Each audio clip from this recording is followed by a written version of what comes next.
천장이 하얗게 빛나고 심전도 모니터가 규칙적으로 삐삐거리는 소리가 귀를 찔렀다. 그런데 침대 옆에 아무도 없었다.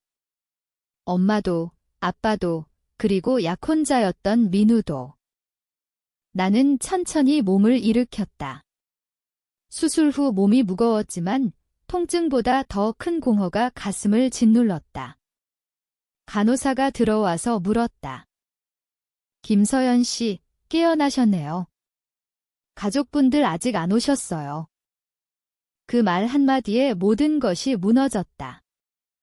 나는 핸드폰을 집어들었다. 배터리가 거의 다 떨어져 있었다. 카카오톡 단체방을 열었다. 우리 가족 여행이라는 방, 내가 수술받는 날 만들어진 방이었다. 사진이 수십 장 올라와 있었다. 하얀 크루즈 갑판, 푸른 바다, 샴페인 잔을 든 사람들. 엄마는 선글라스를 쓰고 활짝 웃고 있었고 아빠는 낚시대를 들고 포즈를 취하고 있었다. 그리고 민우. 내 약혼자 민우가 내 동생 서진이와 팔짱을 끼고 셀카를 찍고 있었다. 캡션은 간단했다. 드디어 출발. 30일간의 꿈 같은 여행 시작. 나는 손이 떨려서 핸드폰을 떨어뜨렸다. 3만 달러짜리 세계 일주 크루즈. 내가 암 진단받고 수술비로 전 재산을 털어넣은 바로 그 여행이었다. 내가 수술대에 누워있는 동안 그들은 내 돈으로 바다 위에서 웃고 있었다. 의사가 들어왔다. 서연 씨, 상태가 많이 호전됐어요. 이제 퇴원만 기다리면. 나는 고개를 저었다. 제 가족은요? 의사가 잠시 머뭇거렸다. 출국했다고 들었어요. 급한 일정이 있다면서. 그날 밤, 나는 병실 창밖을 바라보며 처음으로 복수라는 단어를 입에 올렸다. 속삭이듯. 아직은 작고 떨리는 목소리로. 하지만 그 단어는 내 안에서 점점 커졌다. 배신당한 사람만이 알 수 있는 뼈를 깎는 듯한 분노였다. 나는 퇴원한 지 일주일 만에 집으로 돌아왔다. 우리 집은 텅 비어 있었다. 냉장고는 비워져 있고 내 방 서랍 속 예물반지와 결혼준비 서류만 덩그러니 남아 있었다. 민우의 옷은 하나도 없었다. 그는 이미 이사간 모양이었다. 나는 컴퓨터를 켰다. 크루즈 회사 홈페이지에 들어가서 예약 내역을 확인했다. 예약자 이름 김서진. 결제 카드, 내 이름으로 된 카드. 내가 수술 전에 민우에게 맡겼던 그 카드였다. 3만 달러. 한 번의 결제. 취소 불가. 나는 웃었다. 처음으로 진심으로 웃었다. 아직은 슬픔이 섞인 웃음이었지만 곧 순수한 분노로 변할 것을 알았다. 나는 노트북에 새 문서를 열었다. 제목은 간단했다. 그들이 돌아올 때까지. 나는 하나씩 적어 내려갔다. 엄마가 좋아하는 향수 브랜드, 아빠가 숨겨둔 주식 계좌, 서진이가 가장 아끼는 SNS 계정, 그리고 민우. 그의 약점, 그의 비밀, 그의 모든 것. 복수는 시작도 하지 않았다. 아직은 준비 단계였다. 하지만 나는 알았다. 내가 살아난 이유가 바로 이것임을. 퇴원 후 첫 달은 지옥이었다. 항암 치료 때문에 머리카락이 빠지고 거울을 볼 때마다 낯선 사람이 서 있었다. 하지만 그보다 더 아픈 것은 사람들의 시선이었다. 동네 아줌마들이 수근거렸다. 서연이 가족이 크루즈 타고 세계여행 갔다던데 딸이 암이라더니 돈은 맞나 보네. 나는 대꾸하지 않았다. 그냥 웃었다. 그들이 알 리 없었다. 그 돈이 내 수술비였다는 사실을. 나는 민우의 회사에 전화를 걸었다. 민우 씨 휴가 중이시라고요? 언제 복귀하시나요? 30일 정도 해외여행이라 2월 초에나 돌아오실 거예요. 전화를 끊고 나는 달력을 보았다. 1월 15일, 아직 20일 남았다. 나는 은행에 갔다. 내 통장 잔고는 47만 원 수술비로 거의 다 날아갔다. 하지만 나는 한 가지를 확인했다. 민우 명의의 공동계좌가 아직 살아있다는 것, 내가 수술 전에 믿고 맡겼던 그 계좌. 잔액 8천만 원이 그들이 여행 경비로 일부만 쓴 모양이었다. 나는 변호사를 만났다. 젊은 여자 변호사였다. 내 이야기를 듣고 그녀는 눈썹을 찌푸렸다. 증거만 확보되면 횡령과 배임으로 고소 가능해요. 하지만 가족 간이라 쉽지 않을 거예요. 나는 고개를 끄덕였다. 고소는 나중에 할게요. 지금은 그냥 그들이 돌아올 때까지 기다릴게요. 집으로 돌아와서 나는 서진이의 인스타를 훔쳐보았다. 스토리에 매일매일 올라오는 사진들. 하와이, 괌, 피지. 서진이와 민우는 점점 더 가까워 보였다. 민우가 서진이 어깨에 손을 얹은 사진도 있었다. 캡션, 오빠가 최고. 나는 그 사진을 캡처했다. 하나하나 저장했다. 증거라고 생각하기보다는 그냥 내 분노를 키우기 위해서였다. 밤마다 나는 꿈을 꿨다. 그들이 배 위에서 웃는 꿈, 내가 병실에서 혼자 울던 그날을 그들이 잊고 웃는 꿈. 깨어나면 베개가 젖어 있었다. 하지만 눈물은 점점 줄어들었다. 대신 차가운 결심만 남았다. 나는 머리가 다 빠진 것을 이용해 가발을 샀다. 검은색 단발. 예전의 긴 머리가 아니라 완전히 다른 사람처럼 보였다. 나는 새로운 SNS 계정을 만들었다. 이름은 기지연. 프로필 사진은 가발 쓴 내 모습. 아무도 나인 줄 모를 터였다. 나는 서진이 계정을 팔로우했다. 민우도. 엄마도. 그리고 그들의 여행 사진에 하나씩 댓글을 달기 시작했다. 정말 행복해 보이네요. 부럽습니다. 처음에는 그냥 그랬다. 하지만 점점 댓글은 변했다. 돈이 많아서 좋겠다. 누군가는 병원에 혼자 있는데. 서진이가 내 댓글을 보고 차단했다. 나는 새 계정으로 다시 팔로우했다. 끈질기게. 2월 3일 인천공항. 나는 모자를 깊이 눌러쓰고 터미널에 서 있었다. 그들의 비행기가 도착하는 게이트 앞, 심장이 미친 듯이 뛰었다. 30일 만에 처음 보는 그들. 내가 죽을 뻔한 동안 그들은 태닝까지 하고 돌아왔다. 먼저 서진이가 나왔다. 선글라스를 쓰고 캐리어를 끌며 웃고 있었다. 그 뒤로 민우. 손을 잡고 있었다. 엄마와 아빠는 조금 뒤처져서 나왔다. 모두 건강하고 행복해 보였다. 나는 한 걸음 앞으로 나섰다. 오랜만이에요. 그들은 동시에 나를 보았다. 서진이의 입이 벌어졌다. 민우의 얼굴이 하얗게 질렸다. 엄마가 비명을 지를 뻔했다. 서연아. 아빠가 더듬거렸다. 나는 웃었다. 가발 때문인지 몰라도 내 웃음이 낯설게 느껴졌다. 잘 다녀오셨어요?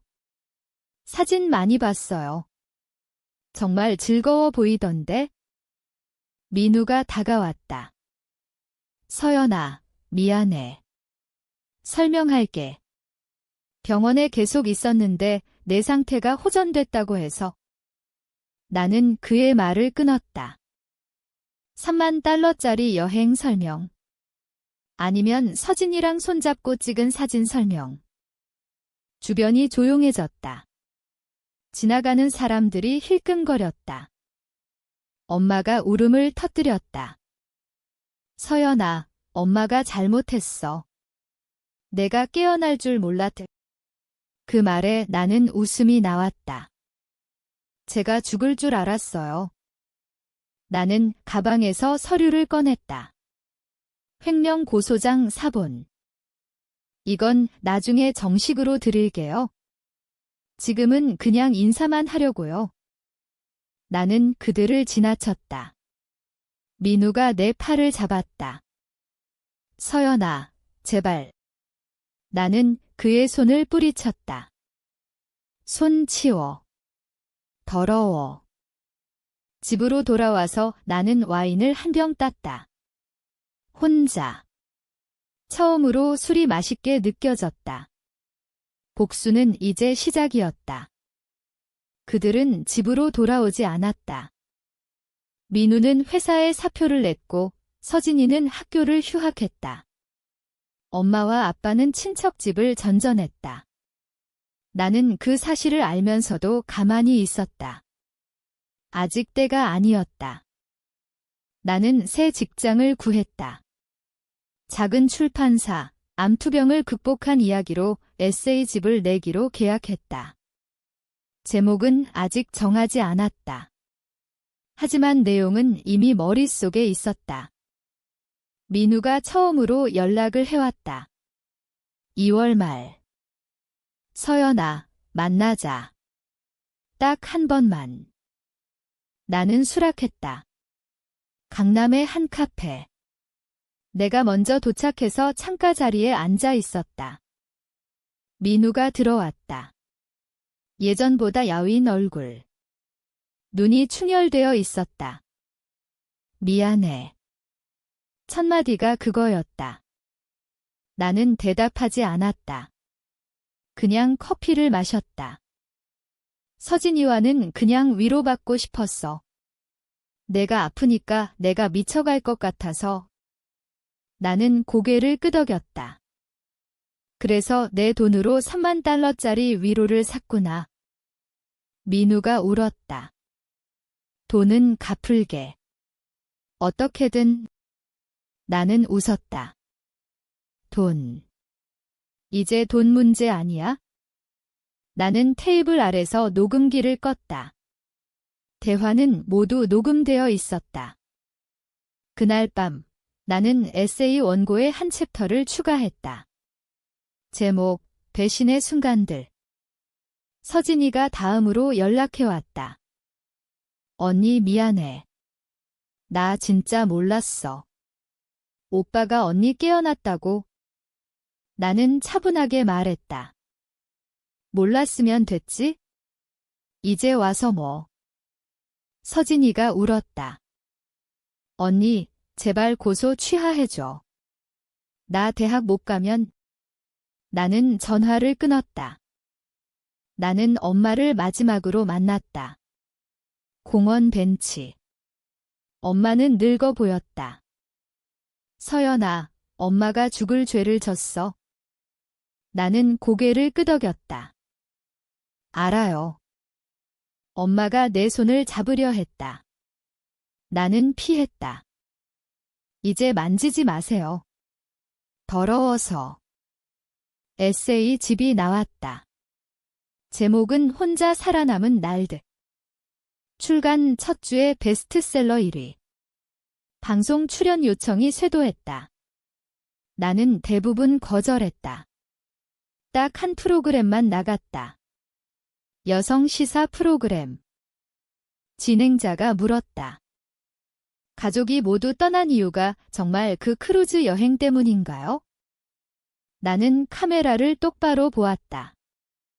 네, 제가 수술대에 누워있는 동안 그들은 제 돈으로 3만 달러짜리 세계 일주를 했어요.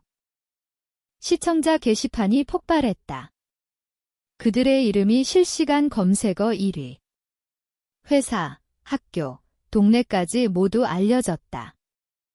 민우는 결국 자살 시도를 했다.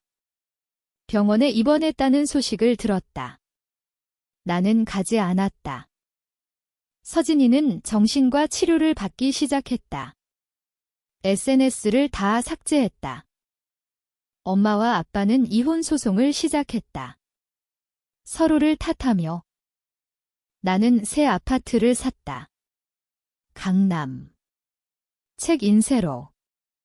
혼자 살기에 충분히 넓었다. 어느 날 민우의 엄마가 찾아왔다. 서연아, 우리 민우 좀 봐줘. 얘가 죽으려고 해. 나는 차분하게 말했다. 죽으면 어때요? 저도 죽을 뻔했는데. 민우 엄마가 무릎 꿇었다. 나는 문을 닫았다. 복수는 달콤했다. 하지만 텅 비어 있었다. 내가 원했던 건 사실 사과가 아니었다. 그들이 다시 예전처럼 되는 것도 아니었다. 그냥 내가 아팠던 만큼 그들도 아프길 바랐다. 1년 후. 나는 새 책을 냈다. 이번엔 소설. 제목, 배신의 대가. 실화를 바탕으로 한 이야기. 이름만 바꿨다. 출간 기념 북콘서트. 강단에 서서 관객을 보았다. 500석 매진. 맨 앞줄에 그들이 앉아 있었다. 민우, 서진, 엄마, 아빠. 모두 야윈 얼굴로. 나는 마이크를 잡았다. 이 소설은 제 이야기예요. 제가 암에 걸리고 가족과 약혼자가 제 돈으로 크루즈를 타고 떠난 이야기. 그리고 그 후의 이야기. 관객들이 술렁였다. 그들은 고개를 못 들었다. 나는 계속 말했다. 복수를 했어요. 그들이 무너지는 걸 봤어요. 그런데 이상하게도 행복하지 않더라고요. 민우가 울고 있었다. 서진이도. 엄마는 손으로 입을 막고 있었다. 그래서 결말을 바꿨어요. 소설 속 주인공은 결국 용서해요. 아니, 용서라기보다는 그냥 놓아줘요. 자신을 위해서. 나는 그들을 보았다. 현실에선 아직 못했어요. 하지만 오늘 해보려고요. 나는 무대에서 내려와 그들 앞에 섰다. 이제 끝내자. 민우가 내 손을 잡았다. 떨리는 손. 서연아, 정말 미안해. 이번엔 뿌리치지 않았다. 나는 엄마를 안았다. 서진이도. 아빠도. 눈물이 났다. 1년 반 만에 처음으로. 복수는 끝났다. 아니, 진짜 복수는 이제 시작인지도 몰랐다. 자신을 용서하는 것, 그게 가장 어려운 복수였다. 북콘서트를 마치고 집으로 돌아왔다. 창밖으로 서울 야경이 보였다. 나는 와인을 따지 않았다. 그냥 물 한 잔 마셨다. 이제야 알았다. 내가 살아난 진짜 이유를. 그들을 벌주기 위해서가 아니라 나를 살리기 위해서였다.